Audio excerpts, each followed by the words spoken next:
Hola, mi nombre es Leandro Con.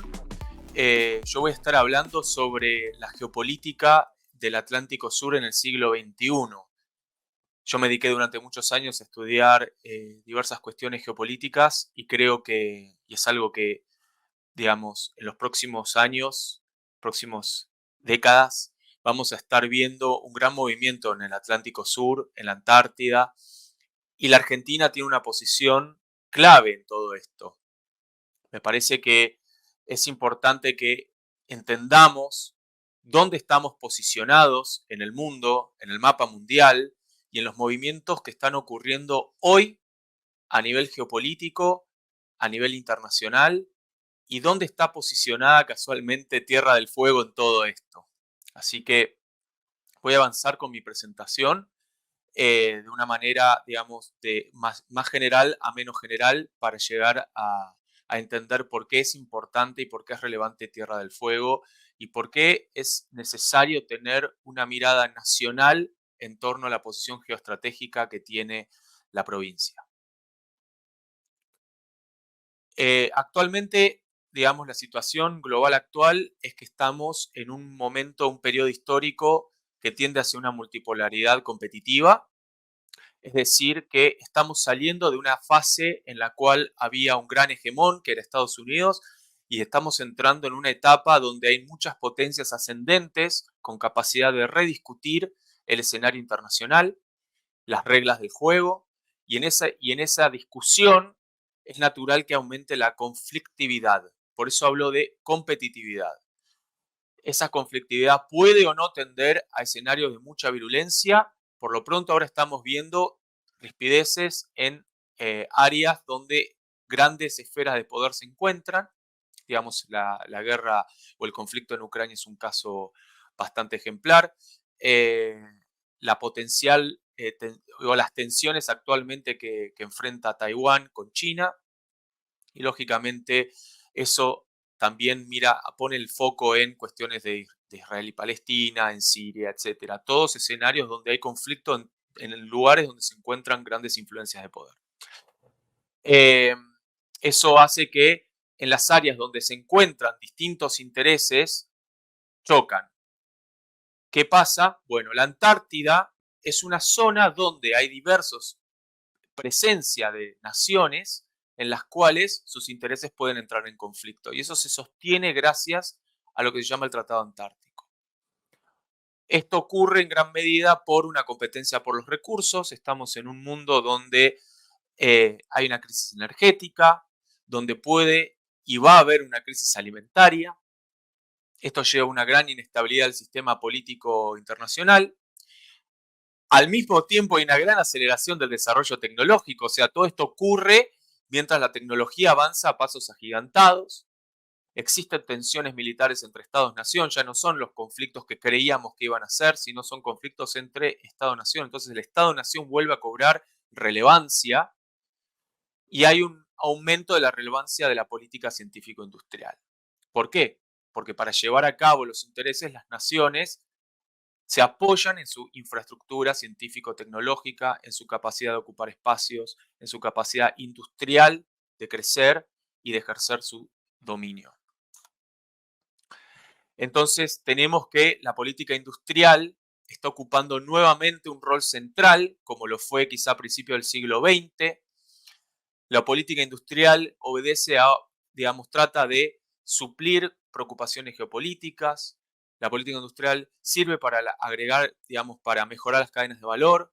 La política industrial está para responder a los intereses de la seguridad nacional, para mejorar la competitividad y para además eh, responder a cuestiones del cambio climático.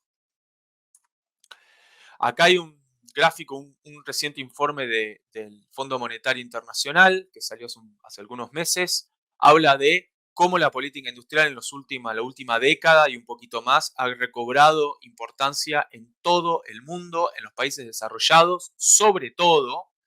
O sea, no estamos ya en un escenario de no estatalidad, donde las fuerzas del mercado responden a sus propios intereses, sino el Estado está tratando nuevamente de impulsar el desarrollo tecnológico, científico, la capacidad industrial. Eh, en esos gráficos que de alguna manera sintetizan estos informes, vemos cómo las economías avanzadas y las economías de mercado emergentes de desarrollo han aumentado políticas de subsidio y en el caso del gráfico que muestra el número de medidas políticas aplicadas en 2023 es en aumento. ¿Aumento de qué? De políticas y de intereses en torno a la política industrial. Todo esto en un escenario de geopolítico muy tradicional. Hay una mirada en torno a cómo funciona el mundo de un intelectual que se llama Mackinder, ya está hace muchos años muerto, que habla de una teoría de Heartland, ¿no? El Heartland es que supuestamente hay un epicentro en lo que se llama la gran isla mundial y eso obedece de alguna manera a que hay que controlar el crecimiento de ese occidente. Mackinder era un intelectual británico y para que Gran Bretaña tuviera dominio internacional tiene que evitar que eh, crezca este gran poder central del Heartland, que vendría a ser hoy representativamente China y Rusia.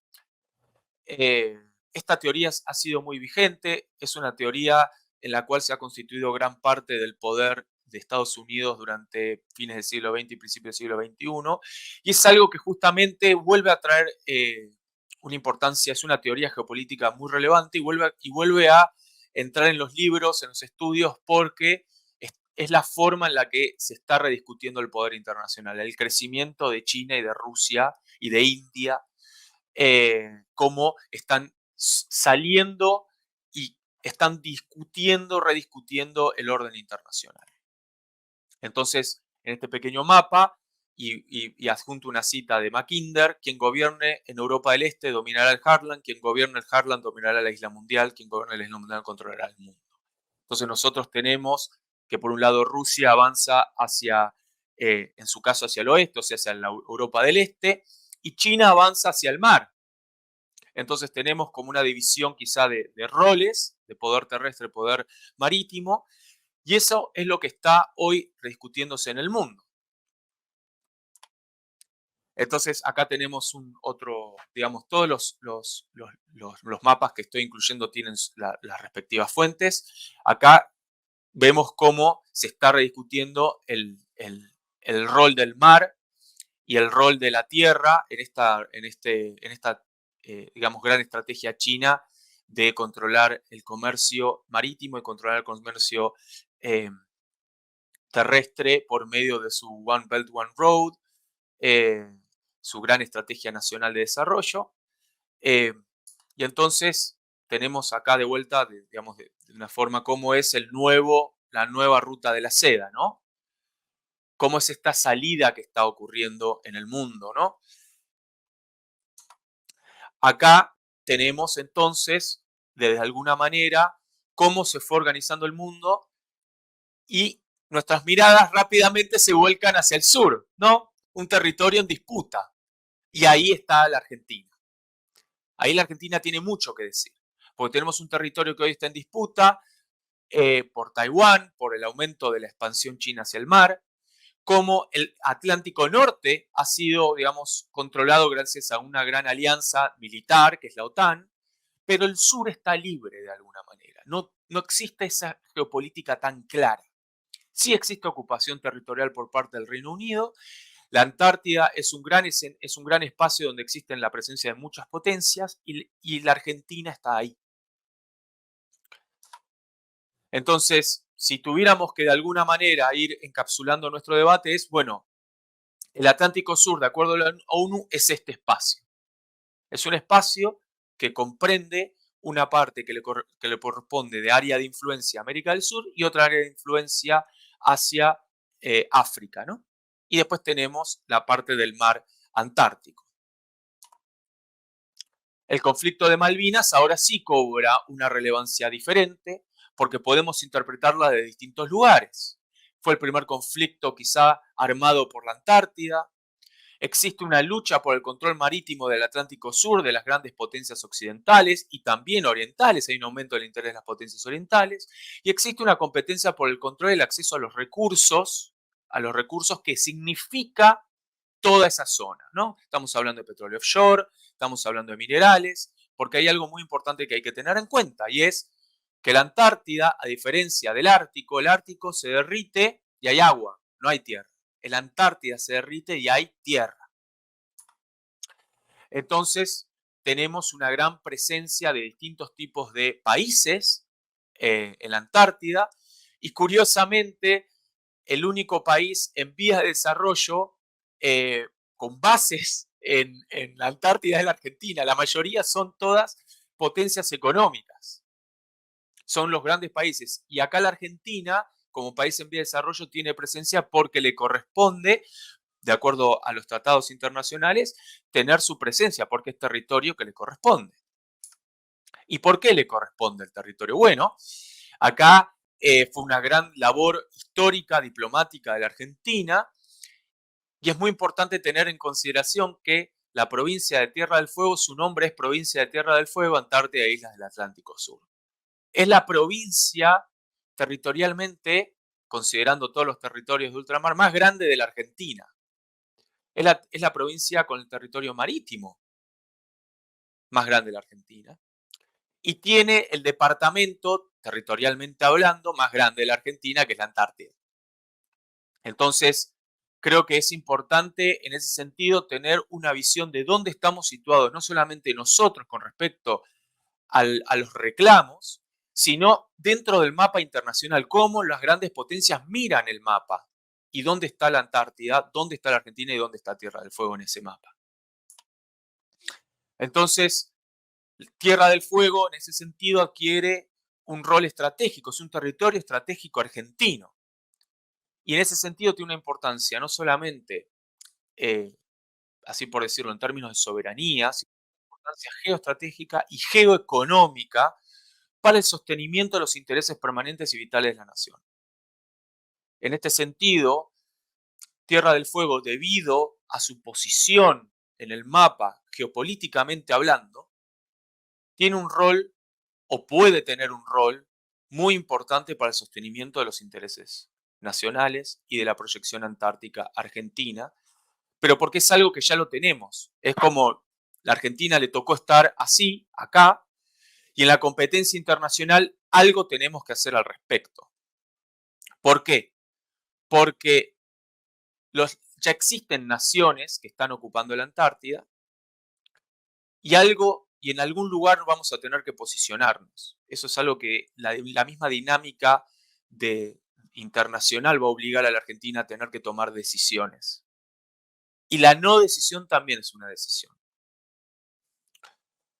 Entonces quiero detenerme un rato en hablar de por qué es importante el régimen científica y económica.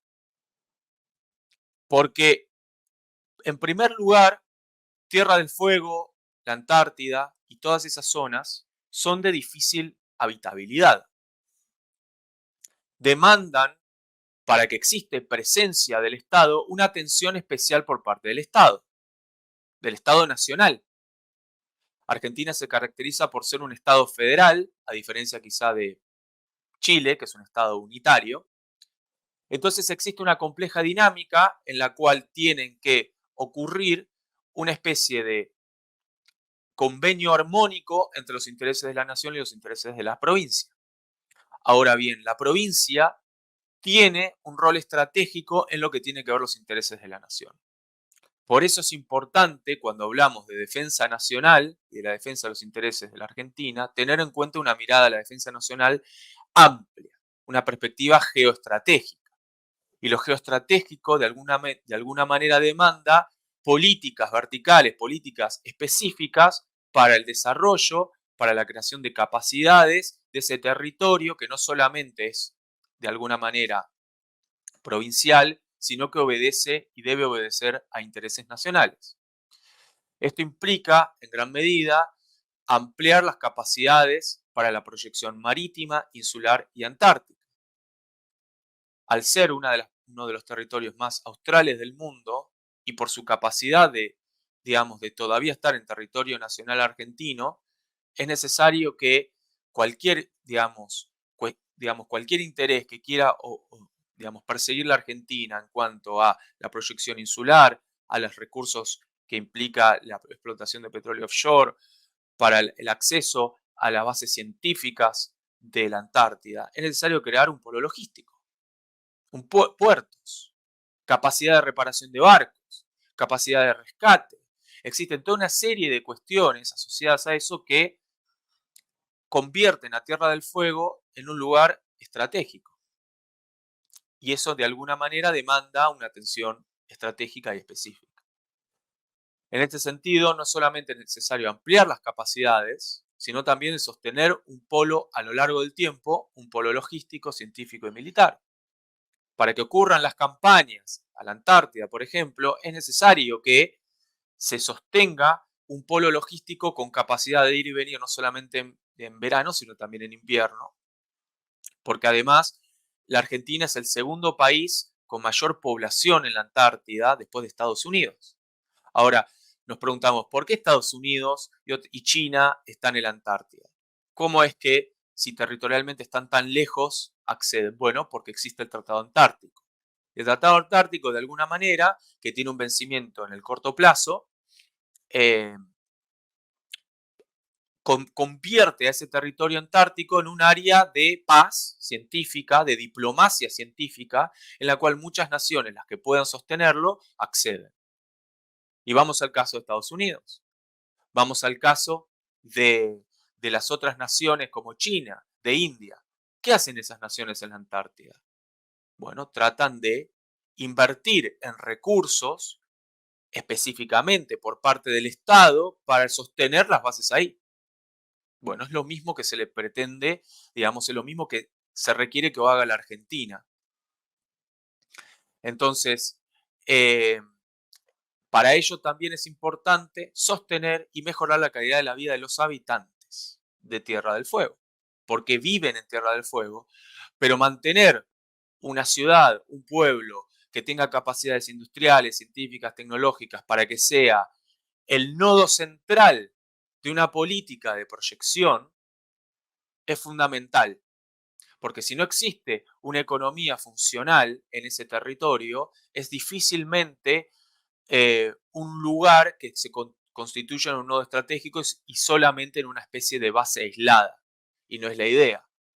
Porque justamente, como hemos aprendido a lo largo del tiempo y sobre todo a partir de la experiencia de Malvinas, la población y el sostenimiento de una población es fundamental.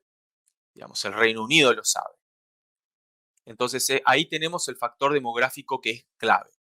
Es necesario que se sostenga un régimen que permita hacer crecer a Tierra del Fuego para el futuro que se le avecina en el mediano y corto plazo. Y finalmente, digamos, una especie de imaginario, quiero proponer, de qué hacen también otros países en territorios aislados, en territorios que sí son estratégicos y que obedecen a estratégicos nacionales y que tienen y que responden a necesidades geopolíticas específicas, ¿no? Bueno, siempre está la atención a la población, el crecimiento y la capacidad del sostenimiento de una población en zonas aisladas. Muchos encuentran la capacidad de esos territorios de generación de recursos, en este caso petróleo, puede ser energía eólica en el caso de Tierra del Fuego, eh, y también tener una mirada, digamos, tecnopolítica y militar. Estamos yéndonos hacia una nueva fase de lo que tienen que ver la logística, las capacidades de seguridad nacional, las capacidades militares y políticas. Hablamos de capacidades de redes, ¿no? Cómo es importante construir una infraestructura ciberespacial, si se quiere, en todo el territorio, tanto marítimo como insular, para tener mayor, digamos, ejercicio del control de esas zonas que corresponden a la soberanía argentina. Y para eso es necesaria infraestructura, infraestructuras críticas, infraestructuras tecnológicas. Y también estoy poniendo ahí un ejemplo de cómo se pueden también generar distintos territorios eh, artificiales, también con una mirada estratégica, como lo ha hecho China, eh, que implican tener una visión del territorio de una forma más bien dinámica, ¿no? Más líquida, que no es un territorio y ya, se puede construir territorio. Y eso es algo que también me parece relevante para tener en consideración de acá al futuro.